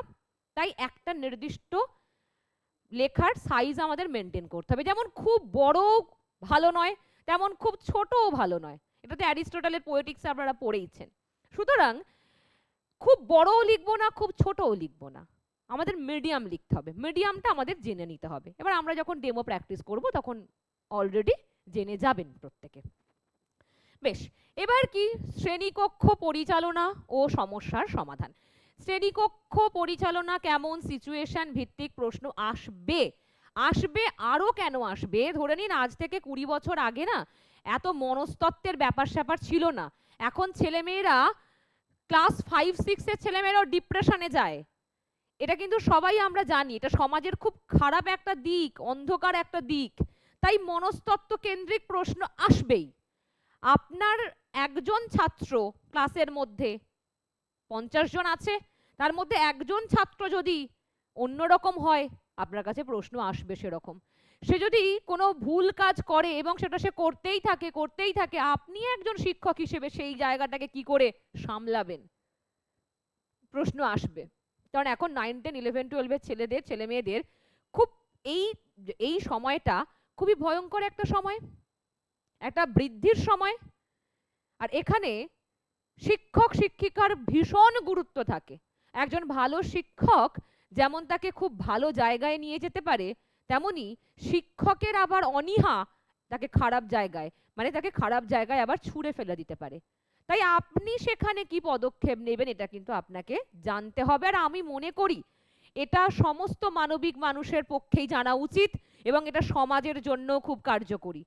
আপনি শুধু ইন্টারভিউয়ের জন্য জানছেন তা নয়, আপনাকে মাথায় রাখতে হবে ইন্টারভিউয়ের জন্য নিজেকে রেডি করছেন মানে আসলে প্রকৃত বাস্তবেই আপনি নিজেকে রেডি করছেন, আর এটা ফলপ্রসূ করবেন যদি আপনি শিক্ষক হয়ে যান। এটা আপনার দায়িত্ব। ঠিক আছে, তাহলে আমাদের সিচুয়েশন ভিত্তিক কিছু কিছু বিষয়, যেমন এই যে বিরক্তিকর ছাত্র আমি লিখেছি, খুব সহজ করে বলার জন্যই লিখেছি আসলে। এরকম কিছু ছাত্র থাকে যাদেরকে আমরা কি দেখি যে সে হয়তো এই যেমন ক্লাসের যদি অন্য কোনো শিক্ষার্থী যে ধারাবাহিকভাবে অন্যদের বিরক্ত করে বা পাঠে অমনোযোগী, হ্যাঁ, তাহলে তখন আপনি কি করবেন, এটা একটা খুব বড় প্রশ্ন। সেখানে আমি যেমন রেখেছি যে তবে প্রথম, দ্বিতীয় এবং তৃতীয় ধাপে আপনি কি কি ব্যবস্থা নেবেন। এই যে বিষয়টা কি কি ব্যবস্থা আপনি নেবেন, প্রথম ধাপে কি করবেন, দ্বিতীয় ধাপে কি করবেন, তৃতীয় ধাপে, মানে একদম প্রথমে তো একটা কথা বলবেন, কাজ না হলে আবার একটা স্টেজ আছে, তাতেও যদি কাজ না হয় তখন এবার 3বারের মানে ফাইনাল বার। এই যে 3টে স্তর আপনি কিভাবে হ্যান্ডেল করবেন প্রশ্ন আসবে, এখানে অলরেডি সেটা আমি আলোচনা করেছি। তারপরে কি আছে, অভিভাবকদের যে অভিযোগ, ধরুন এটা তো খুবই হয়, এটা খুব হয়, খুব বেশিই হয়, কাউকে কোনো কোনো ছাত্রকে আপনি হয়তো সে খুব দুষ্টুমি করছিল, তাকে হয়তো আপনি রেগে গিয়ে একটা চড় মেরে দিলেন, এরকম তো পরিস্থিতি তৈরি হয়েই যায়, এবং তারপর অভিভাবকরা গিয়ে আপনার উপর হামলা করবে। এরকম ঘটনা কম হলেও ঘটে, এখন ঘটে। তবে এখানে একটু অন্যরকম ব্যাপারটা, যদি কোনো অভিভাবক আপনার শিক্ষণ পদ্ধতি নিয়ে সরাসরি প্রধান শিক্ষকের কাছে অভিযোগ জানান, তবে আপনি পরিস্থিতিটি কিভাবে সামলাবেন, খুব গুরুত্বপূর্ণ বিষয়। কারণ অনেকেরই হয়, ধরুন আপনার ক্লাসের ছাত্র আপনার পড়ানো বুঝতে পারছে না, এবং সে যখন রেজাল্ট খারাপ করছে সে তার বাবা মাকে বলছে যে আমি তো ওই স্যারের এই পড়া বুঝতেই পারি না, আমি তো তিনি যে কি ব্যাকরণ বোঝান আমি তো বুঝতে পারি না, তিনি যে কি অঙ্ক করান আমি তো কিছু বুঝতে পারি না। আর সরাসরি এরকম যদি 3-4 জনেরও হয় বা একজনের হলেও তাই, প্রধান শিক্ষকের কাছে এসে অভিযোগ, তখন আপনি কি করবেন এই জায়গায়? আপনি কি নিজেকে ডাউট করবেন যে তাহলে কি সত্যই আমি পড়াতে পারি না? সেটা একেবারেই নয়, কারণ আপনি এত পরিশ্রম করে, এত পড়াশোনা করে, এত উচ্চ স্তরে পড়াশোনা করে নিজের জায়গাটাকে সফলতা নিয়ে এসেছেন নিজের জায়গায়। তাহলে এখানে আপনার কি কি করণীয়, সেটাও খুব গুরুত্বপূর্ণ একটি প্রশ্ন। এরকম প্রশ্ন কিন্তু আসবে, আর এই প্রশ্নগুলো আপনি বিশ্বাস করুন, যদি আপনি একটা তথ্য ভুল করেন না, মানে আমি ধরছি, যদি আমি উদাহরণ দিই যে রবীন্দ্রনাথের এই গল্পটি বা এই কাব্যগ্রন্থটি কত সালে প্রকাশিত হয়েছিল, যদি আপনি এটা ভুল করেন, আপনার যে নাম্বার মাইনাস হওয়ার কথা, যদি আপনি এই রকম প্রশ্ন ভুল করেন সেখানে অনেক বেশি মাইনাস হয়। আর ওই যে নাম্বারটা যদি আপনি নাও পান, ধরুন এত সালে প্রকাশিত হয়েছে আপনি বলতে পারলেন না, কিন্তু যদি এই রকম প্রশ্ন আপনি সুন্দর উত্তর দেন, একটা অটোমেটিক ভালো লাগা, ইমপ্রেশন তৈরি হয়ে যায়। কারণ এগুলোই অরিজিনাল। একটা সাল আপনি ভুলে যেতেই পারেন, অনেক সাল আছে এরকম, কিন্তু এই জিনিসগুলো খুব ভালো করে আপনাকে মনে রাখতে হবে। ওকে, এরপরে আসবো, এরপরে আরেকটা গুরুত্বপূর্ণ জায়গা, যেমন ব্যর্থ পাঠ। এমন একটি পাঠের উদাহরণ দিন যা আপনার প্রত্যাশা অনুযায়ী যেটা সফল হয়নি, কেন হয়নি, এবং পরবর্তীকালে আপনি কি পরিবর্তন করেছিলেন, এরকমও প্রশ্ন আসবে। কারণ কেন, কি দেখার জন্য প্রশ্ন আসবে, যে আপনি নিজে কিভাবে একটি গ্রন্থকে দেখছেন অথবা সেই তত্ত্বটাকে দেখছেন, বা আপনার কাছে কি নতুন ট্রিক্স আছে যেটা ব্যবহার করে আপনি একদিন হয়তো সেটা খুব শক্ত লাগছিল আপনার, কিন্তু পরবর্তীতে সেটাকে এমন করে ব্যবহার করেছেন, সেই ট্রিক্স এমন করে ব্যবহার করেছেন যেটাতে আপনি সফল হয়েছেন। সেটা নিশ্চয়ই আপনি আপনার ছাত্রছাত্রীদের শেখাবেন। আশা করি এখন প্রত্যেকেই এগুলো জানেন যে নতুন টেকনিকে কিন্তু পড়াশোনা করানো হয়, সেগুলো কি, এই সিচুয়েশনে কি করবেন, সেই উত্তরগুলো পরে পরে দেব। ঠিক আছে, তারপরে যেটা বলেছিলাম, ব্যক্তিগত পরিচিতি, প্রেরণা, এগুলো আমাদের মোটামুটি জানতে হয়। পোশাক থেকে শুরু করে নিজের সম্বন্ধে কিছু বলবেন, অন্তত পক্ষে 1 থেকে 2 মিনিটের মধ্যে সেটাকে কমপ্লিট করবেন। আপনি যা করেন, যা বোঝেন, যেটা আপনি এখন করছেন বা আপনি হয়তো আগে করতেন, যাই কিছু হোক, সেগুলো সমস্ত কিছু খুব কনফিডেন্সের সঙ্গে বলবেন, এবং তার কত সালে আপনি মাধ্যমিক দিয়েছেন, কত সালে এইচএস পাস করেছেন, কত সালে মাস্টার্স করেছেন, কত সালে গ্র্যাজুয়েশন করেছেন, কোন ইউনিভার্সিটি, কোন স্কুল, কোন কলেজ থেকে, এগুলো যেন একদম সুন্দর করে মানে রেডি করে যাবেন। এখানে খুব না হলে খারাপ লাগে, ধরুন আপনি বললেন ভুলে গেছি আমি, আমার এখন না নামটা মনে পড়ছে না, যেন এরকম না হয়।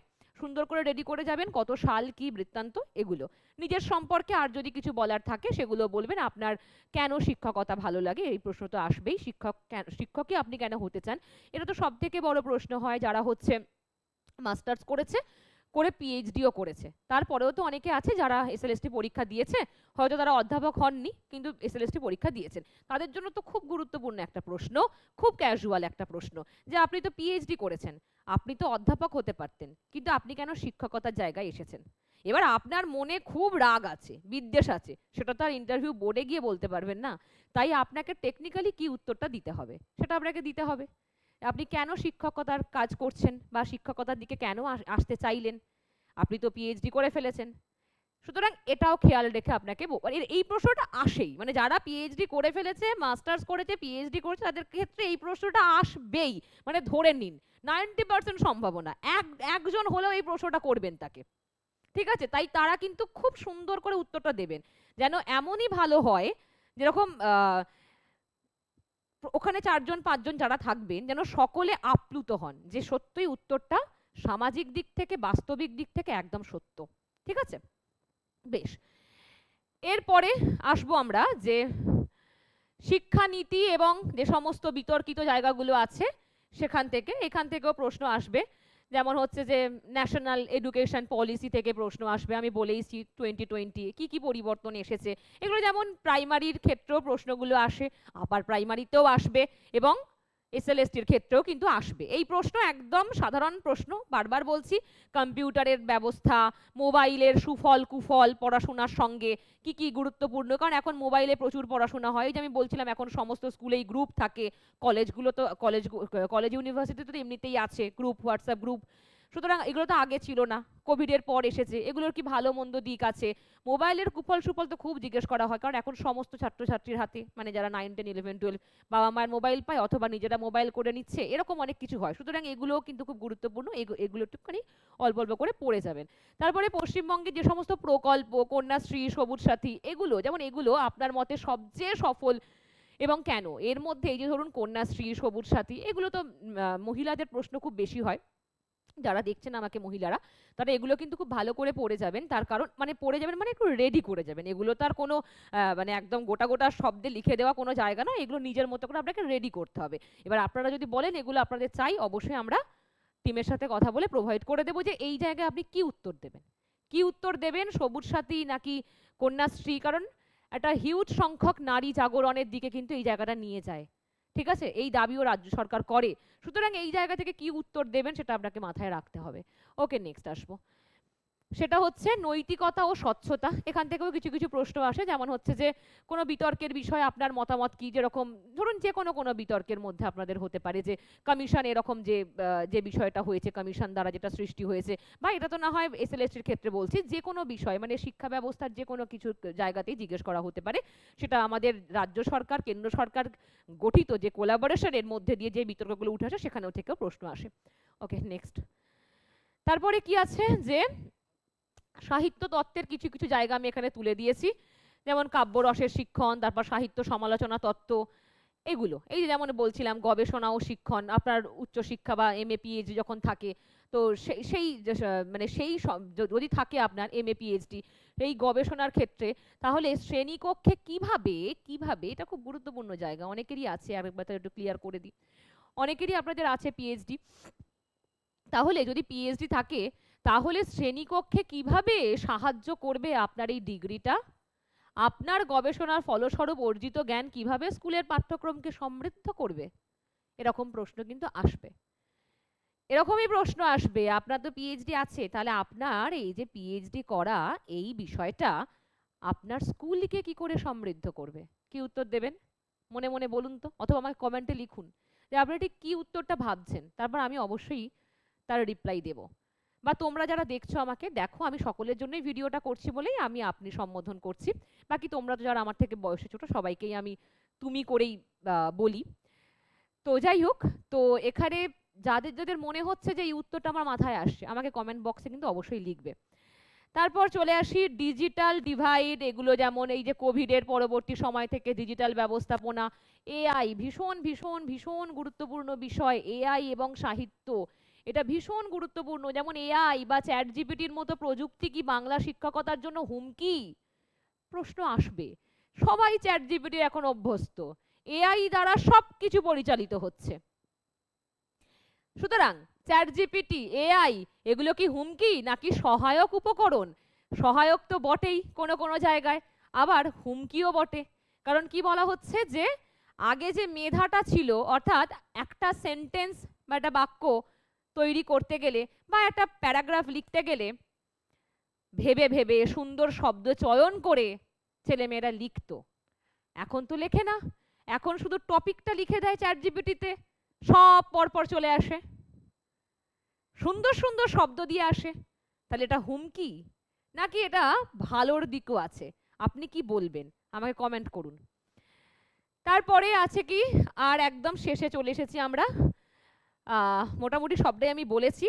সিচুয়েশন ভিত্তিক উত্তর বললাম, নীতি নৈতিকতার দিক থেকে যেমন সবসময় এটা খেয়াল রাখবো আমরা, এখানে যেমন ন্যাশনাল এডুকেশন পলিসি একটু ভালো করে নোট ডাউন করে একদম লিখবেন। তার পাশাপাশি যেগুলো বললাম যে সিচুয়েশন বা মূল্যবোধ, কারণ ছেলে মেয়েদের কাছে কিন্তু মূল্যবোধ যেটা খুব গুরুত্বপূর্ণ, সে ফার্স্ট হোক সে লাস্ট হোক যাই হোক, কিন্তু মূল্যবোধ শেখানোটা খুব গুরুত্বপূর্ণ একজন শিক্ষকের। ঠিক আছে, তো এগুলোটা খেয়াল রাখবেন। তারপরে বেশ মোটামুটি সবটাই আমি আপনাদের বলে দিয়েছি। এরপর আরো কিছু কিছু আছে, সেগুলো ভিডিওটা প্রচন্ড বড় হয়েছে, তো সেগুলো আবার পরবর্তী কোনো ভিডিওতে আলোচনা করব। এবং এই যে প্রশ্নগুলো আমি করলাম এর উত্তরগুলো যদি আপনার জানা থাকে আমাকে অবশ্যই কমেন্ট বক্সে কমেন্ট করে জানাবেন।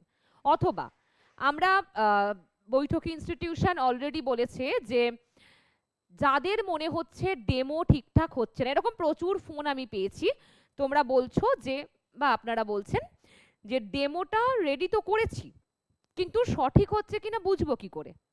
তারা আমাদের পেড স্টুডেন্ট কিন্তু নয়। কিন্তু আমি সকলের জন্য বলছি যাদের এরকম মনে হচ্ছে যে আমি বুঝবো কি করে আমি সঠিক বলছি বা আমার বাচন ভঙ্গি ঠিক আছে, এখান থেকে আমাকে 5টা কেমন প্রশ্ন করা হবে। যারা এগুলো বুঝতে পারছেন না তাদের আমি বলেছি হোয়াটসঅ্যাপে লিংক দিয়েছি, সম্ভবত ইনস্টিটিউশন থেকে লিংক দেওয়া হয়েছে ফেসবুকে, এবং নিচে যে নাম্বারগুলো দেওয়া আছে সেই নাম্বারের আপনারা হোয়াটসঅ্যাপে যুক্ত হতে পারেন। এবং আমরা বলেছি যে আপনারা ডেমো পাঠান, আমরা শুনে এক্সপার্টদের দেখিয়ে আপনার পুরোপুরি রিভিউ দিয়ে দেব। এখান থেকে আপনি আপনার 10 থেকে 15টা প্রশ্ন আমরা দিয়ে দেব, আপনি ডেমো থেকে এই 10টা প্রশ্ন অবশ্যই করবেন, আর আপনার ডেমো এই ভালো এই খারাপ বা এই ভুলগুলো সংশোধন করে নিন। এগুলো আমরা বলে দিয়েছি, তাই যারা হোয়াটসঅ্যাপে যুক্ত হতে চাইছেন তারা অবশ্যই নিচে দেখো নাম্বার যাচ্ছে, সেই নাম্বারে হাই লিখে পাঠাও, তোমাদেরকে যুক্ত করে দেওয়া হবে। ঠিক আছে, তাহলে আমাদের ইন্টারভিউয়ের মোটামুটি এটা আমরা 3 নম্বর বা 4 নম্বর সেশনে আছি, তাও একটা ক্লাসের হাফ পোর্শন নিয়ে। এরকম 4-5টা সেশন আজকের দিনেই হয়েছে, এবং তার পাশাপাশি আমারই এটা নিজের সেশন ছিল, এর সঙ্গে আরো 1-2টো সেশন, মানে এটা এখনো সবটা সমাপ্ত হয়নি, এখনো আছে বাকি, আবার এর সাথে আরো একটা সেশন ছিল। সুতরাং ইন্টারভিউ কিন্তু খুব একটা ছোট জিনিস নয়। হ্যাঁ, জেনে যাওয়ার পর সবই ছোট মনে হয়। এই যে কথাগুলো আমি বললাম, এবার হয়তো এই প্রশ্নের উত্তরগুলো যদি আপনি খুঁজে বার করতে পারেন বা রেডি করে ফেলেন তাহলে কিন্তু আপনার কাছে সহজই মনে হবে, বিশ্বাস করুন। কিন্তু না জানা থাকলে ধারণাটা তখন কঠিন। এবার এইটা আমি একদম বেসিকটা করিয়েছিলাম, এরপরে এই প্রশ্নগুলো ধরে ধরে গিয়ে এবং ব্যাকরণ থেকে বা তার পাশাপাশি আরো যে সমস্ত সাহিত্যের দিকগুলো আছে সেখান থেকে কিরকম ভাবে রেডি করব, কিভাবে নোট বানাবো, যদি আপনি নিজে নোট বানাতে চান সেটাও করতে পারেন, আর এমনিতেও তো ইনস্টিটিউশন থেকে নোট দেওয়াই হচ্ছে। তো এইভাবে আমাদের ইন্টারভিউ সেশনটাকে তৈরি করা হয়েছে, এবং সামনের যে রবিবার সেদিন আরেকটি গুরুত্বপূর্ণ সেশন আসছে যেখানে ছেলেমেয়েরা নিজেরা এসে ডেমো দেবে, তাদেরকে আমরা আবার যা যা প্রোভাইড করেছি, যা যা শিখিয়েছি এতদিন সেখান থেকে আমরা প্রশ্ন করব, কিছু প্রশ্ন থাকবে আনকমন, কিছু থাকবে কমন, যাতে করে তারা তাদের আত্মবিশ্বাসটাকে তৈরি করতে পারে। তো এইভাবে চলে সেশন। অবশ্যই বৈঠকি ইনস্টিটিউশনে জানেন আপনারা অনেকেই যারা যুক্ত আমাদের সাথে, ভবিষ্যতেও এইভাবেই চলবে এবং ছাত্রছাত্রীদের সফলতা সবার আগে আমাদের কাম্য। একটাই আমাদের গুরুত্ব, সেটা হচ্ছে যাতে ওরা সফল হোক, তোমরা যাতে সফল হও। এত কষ্ট করে পড়াশোনা করেছো, যেন ইন্টারভিউতে গিয়ে কেউ পিছিয়ে না আসো। একদম জান প্রাণ দিয়ে দাও ইন্টারভিউয়ের জন্য। 20 নম্বরের মধ্যে, এটা কিন্তু খেয়াল রাখতে হবে, 20টা নাম্বার সহজ কথা নয়। 1 নাম্বারের জন্য চাকরি হয় না, সেখানে 20 নাম্বার। তাই সামনে পুজো আসুক কি যাই আসুক, ছেড়ে দাও এখন। এখন একটা পুজো গেলে ওরকম 10টা পুজো পাবে, কিন্তু এখন ইন্টারভিউকে এইভাবে তৈরি করো। আর সব সময় খেয়াল রাখবে, যারা বলে ইন্টারভিউ কিছু পড়তে হয় না, ইন্টারভিউ ও গেলে এমনি হয়ে যায়, মিথ্যে কথা বলে। আমার নিজের অভিজ্ঞতা থেকে বলছি, মিথ্যে কথা বলে। ইন্টারভিউয়ে পড়তে হয়, যারা পড়ে তারাই জয়ী হয়। আর যারা ওরকম কি হয় দেখা যাক না, দেখতে যাচ্ছি, তারা ওইটাই বলতে থাকবে। সুতরাং নিজেকে সকলের থেকে আলাদা করে দেখো, এবং আপনাকেও বলছি নিজেকে আলাদা করে দেখুন। সময় এসেছে, কাজে লাগাতে হবে। ওকে, সকলে ভালো থাকবেন। আর কিছু প্রশ্ন থাকলে আমাকে নিচে অবশ্যই লিখে জানাবেন, আমি আশা করি আপনাদের উত্তর দেব যথারীতি, যেরকম দিয়ে এসেছে এতদিন ধরে। প্রত্যেকে ভালো থাকুন, প্রস্তুতি নিন। আর এছাড়াও যদি অন্য কোনো প্রশ্ন থাকে আমাকে ফোন করবেন, আমি তো আপনাদের সবসময়তেই ফোন রিসিভ করি, উত্তর দিই। পরবর্তী কোনো ভিডিও নিয়ে আবার দেখা হবে আগামী কাল, আগামী পরশু আসছি আমি। ভালো থাকবেন।